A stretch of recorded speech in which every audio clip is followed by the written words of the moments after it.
Hello everyone, hope you're doing well. Today we're back on the update 1.89 dev server and it's time to have a look at the Stormer HVM, which is a rank 7 battle rating 10.0 new British vehicle coming to, of course, the British tree. Now, it's kind of interesting to see this vehicle. It's actually a really nice thing to see because in update 1.87 there was this thing and still is called the Tunguska. It got added without really any counters and without any parity across the nations, and what we see in this update is massive parity for the Tunguska. We see the ADATs for the Americans, we see the Stormer for the British, we see for the French the Roland one as well, and also for other nations the automatic already exists, and for Germany they're getting a machine as well, which I will show you in a separate video. So the Stormer HVM is here to give Britain their taste of the 10-0 air-to SAM battle, I suppose you'd call it, to make sure that the air is clear of helicopters and also aircraft. Now, it doesn't have any guns on it. There is not even a 7.92 on this machine. It is literally just 16 rounds of Starstreak missiles, which, if you want to know what they look like, you can see them right here on the X-ray. You have 8 which are sat in the launchers themselves, and 8 in the actual area in the Stormer. So you get a reload after firing the Starstreaks, and in-game they work just like the Tunguska's missiles and also the ADATs, where basically you fire them either optically, you can fire them while you're just not controlling anything, or you can fire them as part of the radar package, which this thing has an incredibly strong radar on it. It actually has passive radar. I believe it was talked about in the little video that they did. Now look at the zoom as well on this optics. It has either 10 times or 40 times zoom. This thing you're gonna see into other planets with this thing. It's gonna be absolutely insane, showing that the Starstreaks are really designed for much more long-range combat than what else we have in the game. It also has a crew of 3. You got the commander, the gunner, and the driver, and also the engine, which is only 250 horsepower, but this machine is not really designed to motor about the battlefield and attack anything on the ground. It's designed to shoot anything out of the air. Even though these missiles can be used on ground targets, they are obviously used against aircraft, and obviously they work in the same way with the mouse-guided thing, like we talked about. So this supposedly can go 80 kilometers an hour. I don't believe that. I really don't believe that. It does get up there, but 80 kilometers an hour is a stretch, even for me. The armor profile on this machine is 25 millimeters on the front, which is prime hull break territory. Then it has 4 millimeters, then 13 millimeters on the side, which is once again prime hull break territory, and on the booty 13 millimeters. Now this structure on the top is also 13 millimeters, so for me I think this is going to get the same treatment as a lot of other vehicles, where it's going to have hull break in certain areas, or if you do critical damage to it, it will be knocked out. It's not going to be hard to kill this thing. It will be from the air because it will be shooting back, but on the ground it should be very easy to take this out. Now, the major difference between this and the other vehicles, the Tunguska and the ADATs and the stuff such as the Roland, is the missiles on offer for the Starstreak. The way that they work in game is you fire the, let's say, mother missile, and then that spawns 3 missiles which come out and fly in an anti-clockwise fashion and are all guided separately compared to the mother missile. So instead of a large missile like you would see from the Tunguska or the American ADATs, instead you see 3 minor missiles which go and seek the target instead. So that is the main difference between this and other missile bearing machines. So the Starstreak HVM, it only has 50, 43 and 30 millimeters of pen.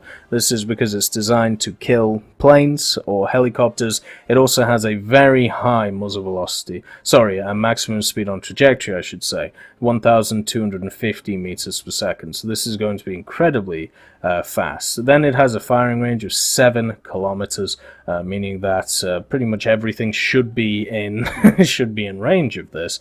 And the explosive mass, as you can see, not very high. Well, it is high at 1.2 kilos, but you've got to split that into 3, so it's not crazy high, you know, for each part.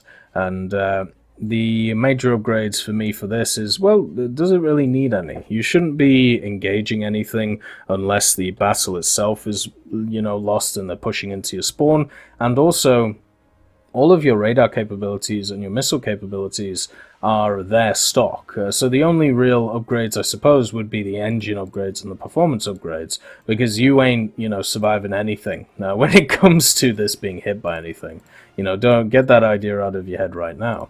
It also has all of the nice camos that the British get. It would be nice to see some more camos, just like the Soviets, where they have a bunch, but it's still nice to have some. You know, the desert camo is palatable for what it is. So let's just take it in a test drive, and I can show you how the radar works and all of that wonderful stuff. So, as I said, each shot has a reload, so you do get 16 missiles, so you should be able to cover pretty much all of the air. You can see that the radar works very similarly to a lot of top-tier vehicles. It spots out what you want to see, and then you just track it. Before we do that, I just want to show you one thing, you know, the actual optics. Look how close we can get. It's, it's kind of crazy. But and also I'll show you how the missile works. So we shoot this T-64B up here, and we'll fire a missile at it. So make sure to watch the trajectory and see how it goes. So it starts off in one single lump, and you can see that it splits off into 3 and goes in an anti-clockwise direction towards the target. So you're not hitting it with one large missile, you're hitting it with 3 smaller points. That's basically how these missiles work. It's very interesting, but you know, that is how it is. It's a different scenario. Then you have, of course, the targeting, same as any other radar. You just hit the button, and then, you know, there it is. It's as simple as that.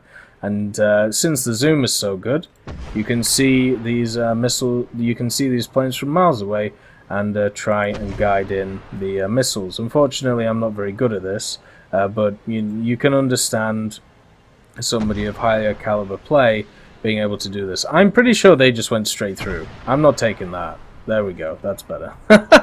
I'm not taking that for that last one. That was not my fault. But the one thing that is kind of annoying. So let's target this other one over here. Right, so we've targeted it, we're ready to go. If a target is behind you, it is impossible to see, because they've decided that this is going to be where your head goes, which is where this commander's hat is, which is fine. You know, it's not the end of the world, it's just kind of annoying. The other thing as well is if you have a plane which is close to you, where by this point, you know, the plane would have probably killed you, but because of the zoom, look at that. Like, it's pretty much impossible for me to see anything. And that's because when you zoomed in, or when you're targeted with this thing, there is no zoom out option. So I'm stuck at 40 times zoom, and therefore it works okay in a situation like this, you know, where it's going away from me or a target is miles away.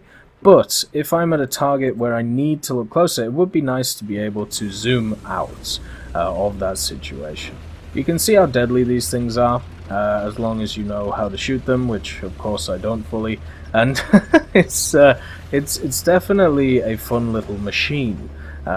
When we talk about balance terms, you know, there isn't really a lot else on offer for the British. You know, you could have added in a system which had the Radeon missile system on it, but this was really your only option if you were going to put something in which was similar to the Tunguska. You can see how well the missiles are stabilized as well in their system by just basically looking at, you know, what we're doing here.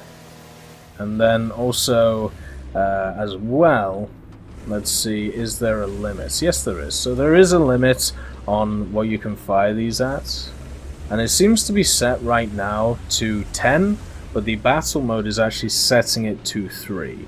So you probably won't be able to shoot with these things if you are going faster than 3, which means that you might as well just not be moving at that point. Look how fast these things are. Like they are insanely fast.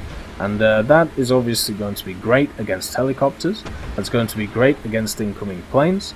It's going to be not so good against planes which are close to you, and especially with the optics. But this really isn't designed as a machine that is supposed to deal with enemies that are close to you. This is a machine that is designed to deal with machines that are far away from you, that you don't want to get close to you. And for that reason, you know, it's going to work pretty well.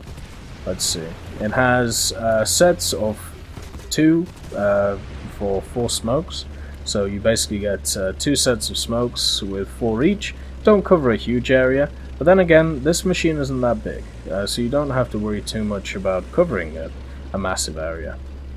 As you can see, the 80 kilometers an hour is a little bit far-fetched. Maybe if we throw it off a cliff, it would be able to get to that, but apart from that, you know, not really. And it is kind of a shame that this doesn't have the same tank killing capabilities that the Tunguska and like the ADATs will have, but I will take it. You know, I will take something that is a equivalent to those in the British tree, because I know it's the best that we're going to get, and I know that the main reason why the ADATs, the Tunguska, are in game is to deal with helicopters and planes. So therefore, with that fact there, this machine also does this, right? So I think personally that I'm happy that this is in-game to deal with those issues. It's going to be fun seeing them running around as well, just flinging like 8 missiles at people to try their best to survive, but that, that is obviously for another day. Anyway, I hope you all have a wonderful day, and I'll see you next time. I'd just like to thank B. Young, Blackie, Daniel Stanton, John Ryman, Martinez, Matity, Moxie, Nito, Nick Graham, Alobralo, Sebastian Corona, Super Cacti, and Elove Goats and Seductive Trashcan for supporting the channel.